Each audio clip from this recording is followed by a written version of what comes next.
সাহাবীর যদি এত সুন্দর আমল হয়, নবী জানি কত সুন্দর। আল্লাহু আকবার। কিছু দূর যাইয়া যুবকটা হযরত উসমান জিন্নুরাইনকে দেখে নবী নবী বলে কদম জড়িয়ে ধরলেন। উসমান জিন্নুরাইন ডাক দিয়ে, তুমি আমাকে নবী কেন বলো? না না না, আমি নবী না রে, আমি নবীর সাহাবী হযরত উসমান জিন্নুরাইন। যুবকটা মনে মনে ভাবে, নবীর সাহাবীর যদি এত সুন্দর আমল হয়, নবী কত সুন্দর জানি রে।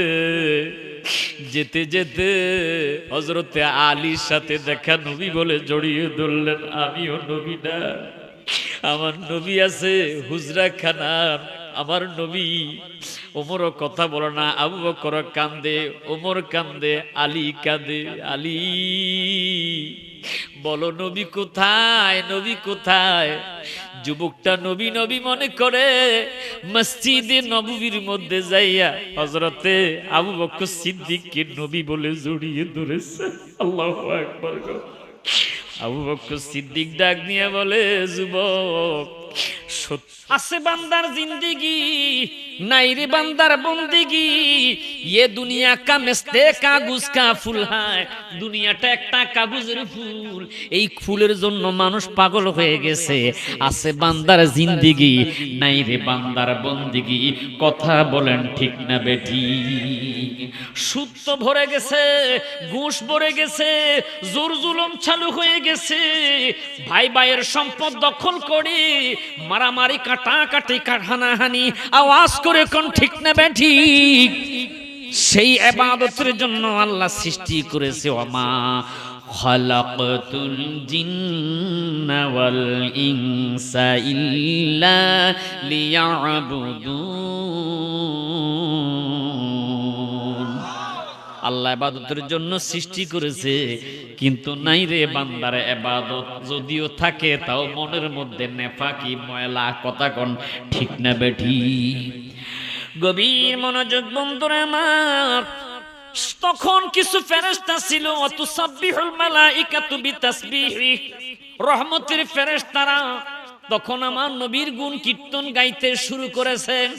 আমার নবীজি বলে, এরপর 2000 সাল বছর পর আল্লাহ রাব্বুল আলামিন খলাকাল্লাহু তাআলা আদমকে বানাইলেন। কাকে বানাইলেন? আদমকে বানাইলেন। ফা আহবাতানি আল্লাহু তাআলা ফি সুলবি আদম, আদমের পিঠের মধ্যে আমি নবীর নূর ঢেলে দিয়েছে। সুবহানাল্লাহ কোন আর জোরে কোন না সুবহানাল্লাহ। এই তো শুরু হচ্ছে এবার নবীর মিলাদুন নবী। নবী দুনিয়াতে কিভাবে এসেছে এই আলোচনাটা আগে গভীরভাবে শুনেন, না শুনলে আপনি কিছুই বুঝবেন না। আমি তো প্রথমে বলেছি আমি দলিল দিয়া মিলাদুন নবীর আলোচনা করব, যেহেতু মাহফিলটাই হলো।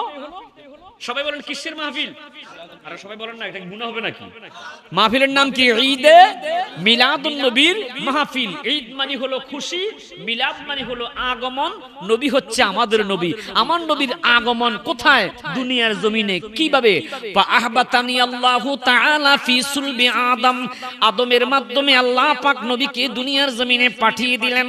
আল্লাহ রাব্বুল আলামিন আদমকে যখন মাটি দিয়া বানাইয়া আদমের ভিতরে রূহ দিয়েছে, আদম কোনো কথা বলে না, চুপচাপ করে নামাজের শুরুতে এইভাবে আদম নবী বসে আছে, মাথাটাকে নিচের দিকে দিয়া। রূহুল বয়ানের মধ্যে আলোচনাটা পেলাম, গভীর মনোযোগ। আল্লাহ রাব্বুল আলামিন 40 বছর পর আদমকে এবার ডাক দিলেন, আদম, ও আদম।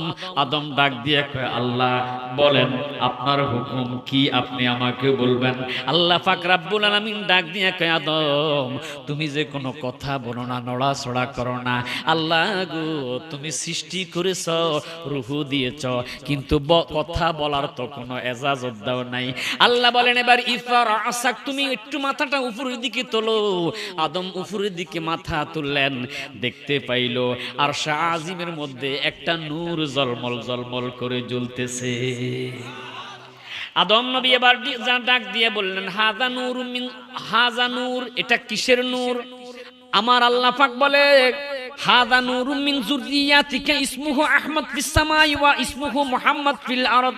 এটা এমন একজন নবীর নূর আমি আল্লাহ সৃষ্টি করে রেখে দিয়েছি, যেই নূর মুবারক আকাশওয়ালাদের কাছে নাম হবে আহমদ, জমিনওয়ালাদের কাছে হবে মুহাম্মদ। জোরে সোরে কন্যা সুবহানাল্লাহ। আদম আমার নবীর প্রতি আকৃষ্ট হয়ে গেলেন, যেইভাবে আপনারা নবীর জন্য আকৃষ্ট হয়ে আজকে মিলাদুন নবীর মাহফিলে হাজির হয়েছেন। আদম ডাক দিয়া কয় ইতিনি, এই নূরটা তুমি আমাকে দান করে দাও। আল্লাহ কয় দিলাম। আদম নবীর পিঠের মধ্যে সেই নূর মুবারক দিয়া দিলেন। আল্লাহ রাসূল বলেছে ফা আহবাতানি আল্লাহু তাআলা ফি সুলবি আদম, আদমের পিঠের মধ্যে আমি নবীর নূর মুবারক দিয়ে দিয়েছে। এবার আদমের মাধ্যমে আমি নবী দুনিয়ার জমিনে এসেছি। ওয়াকাযাফানি ফি সুলবি নূহ, এবার আদম থেকে শীষ আলাইহিস সালাতু ওয়াস সালাম হয়ে এই নূর মুবারক হযরত নূহ আলাইহিস সালাতু ওয়াস সালামের পিঠের মধ্যে চলে এসেছে। আমার নবীজি বলেন ওয়াজআলানি ফি সুলবি ইব্রাহিম, এবার আস্তে আস্তে আস্তে আস্তে এই নূর মুবারক ইব্রাহিম ও খলিলের পিঠের মধ্যে চলে এসেছে। সুবহানাল্লাহ কোন। ইব্রাহিম নবী থেকে আস্তে আস্তে শীষ আলাইহিস, এভাবে আস্তে আস্তে ইসমাঈল ও জবিউল্লাহ হয়ে নূর মুবারক আস্তে আস্তে আমার আব্বার পেশানির মধ্যে চলে এসেছে। আব্বা আম্মা দুজনেই বাসুর ঘরের মধ্যে। আমার মা আমিনা আমার আব্বার কুফালের দিকে তাকিয়ে দেখলাম তার কুফালের মধ্যে একটা নূর ঝলক মারতেছে।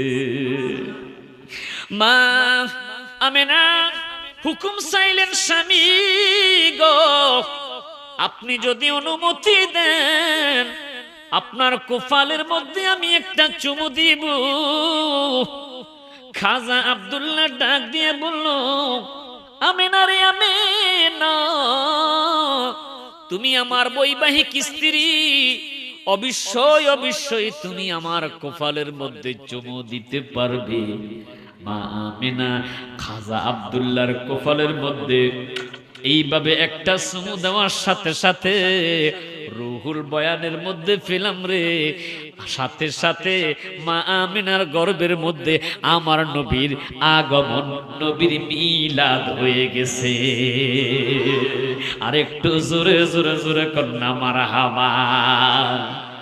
এ বন্ধুরি গভীর মনোযোগ, আমার নবীর যেদিন 12ই রবিউল আউয়াল সোমবার সুবহে সাদেকের সময় আমার নবী পৃথিবীতে আগমন করবে। আমার নবীজির মা আমেনা, আমার নবীজি বলে তিরমিজি শরীফের মধ্যে হাদিসটা এসেছে ইন্নামা ফি মানামিহা আন্নাল্লাযী ফি বাতনিহা নূর। মা নিজের গর্ভের দিকে তাকিয়ে দেখলেন মায়ের গর্ভের মধ্যে আমি রহমাতুল লিল আলামিন নূর বিরাজ করতেছি। জোরে সোরে কন্যা সুবহানাল্লাহ। এবার আমি নবী পৃথিবীতে সর্বপ্রথম কদম মোবারক রেখেছি, পোশাক পরিধান করা অবস্থায়, চোখে সুরমা লাগানো অবস্থায়, সুন্নাতে খাতনা করা অবস্থায় আমি নবী পৃথিবীর জমিনে এসে গেছি। জোরে জোরে কন্যা সুবহানাল্লাহ। আমার নবীর জন্ম বৃত্তান্ত এবার শুরু। নবী দুনিয়াতে মিলাদ হয়ে গেছে, নবীর 63 বছর জিন্দেগি শুরু হয়ে গেছে। 63 বছর জিন্দেগির মধ্যে আমার নবী কত কষ্ট করেছে আমি সার সংক্ষেপ ভাবে আপনাদেরকে এবার নবীর চরিত্র নিয়ে, জীবন নিয়ে কিছু একটু কথা বলে শেষ করব। আগে আমাদের নবীর ধারাবাহিক মিলাদ আমরা বুঝেছি নাকি অসুবিধা আছে? কিরে বাবা অসুবিধা আছে? একটু দুরূদ শরীফ পড়ে আল্লাহুম্মা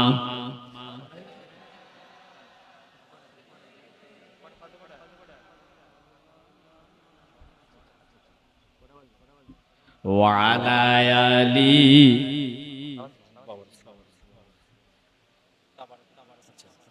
সবাই বলি আলহামদুলিল্লাহ। দেখেন কখন যে 12টা বেজে গেছে আমি নিজেও বলতে পারবো না, আপনারাও বলতে পারবেন না। আলোচনার গভীরে আমরা ঢুকে গেছি।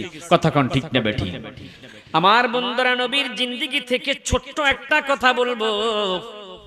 আমার বাবারা, আমার দয়াল নবী, মায়ার নবী 63 বছর জিন্দেগির পরে নবী ওফাত হয়ে গেছে। নবীর একজন পাগল নবীর একজন আশেক তাওরাত কিতাবের পণ্ডিত ছিল, যে তাওরাত কিতাব পড়তো।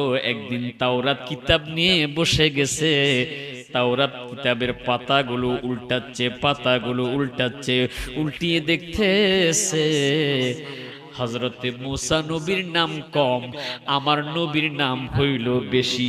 সুবহানাল্লাহ। নবীর নাম, মুসা নবীর নাম মাত্র 9 বার, আর আমার নবীর নাম 100 বার। আল্লাহু আকবার বলেন না, আর একটু জোরে বলেন না, আল্লাহু আকবার।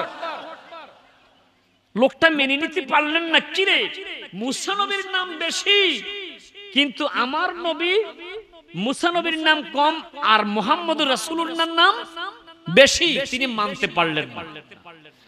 পাতাগুলো ছিঁড়ে যত জায়গায় আহমদ তাওরাত কিতাবের মধ্যে আহমদ নাম ছিল, ছিঁড়ে ফেলে দিয়েছে। পরের দিন আবার বেলা তাওরাত কিতাব নিয়ে বসলো, বসে দেখতেছে যতগুলো পাতা ছিঁড়ে ফেলে দিয়েছে ততগুলো পাতা আবার জোড়া লেগে আমার নবীর নাম আহমদ চলে এসেছে। ওই যুবক আবারও পাতাগুলো ছিঁড়ে ফেলে দিল। দ্বিতীয় দিন তিনি ছিঁড়ে ফেলে, তৃতীয় দিন যখন তাওরাত কিতাব হাতের মধ্যে নিয়ে তাওরাত কিতাবের পাতাগুলো উল্টাইতেছে, দেখতেছে যে পাতাগুলো ছিঁড়ে ফেলে দিয়েছে মুহাম্মাদুর রাসূলুল্লাহর নাম আবার তাওরাত কিতাবের মধ্যে জোড়া লেগে গেছে।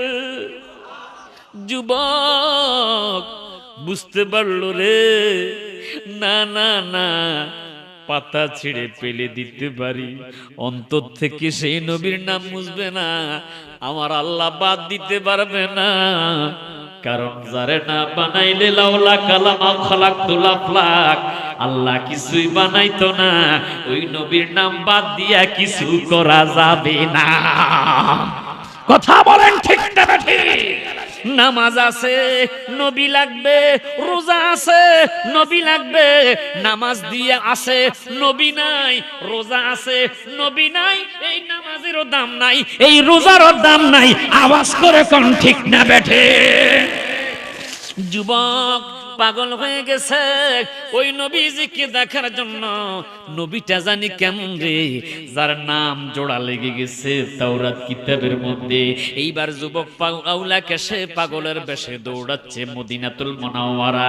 যেতে যেতে যেতে যেতে যেতে যেতে দেখা হলো রে হযরতে ওমরের সাথে। নবী নবী বলে ওই যুবকটা ওমরকে জড়িয়ে ধরলেন। ওমর বলল, কে হে তুমি নবী বলে আমাকে সম্বোধন করতেছো? আমি নবী না রে, আমি নবীর সাহাবী হযরতে ওমর। সুবহানাল্লাহ।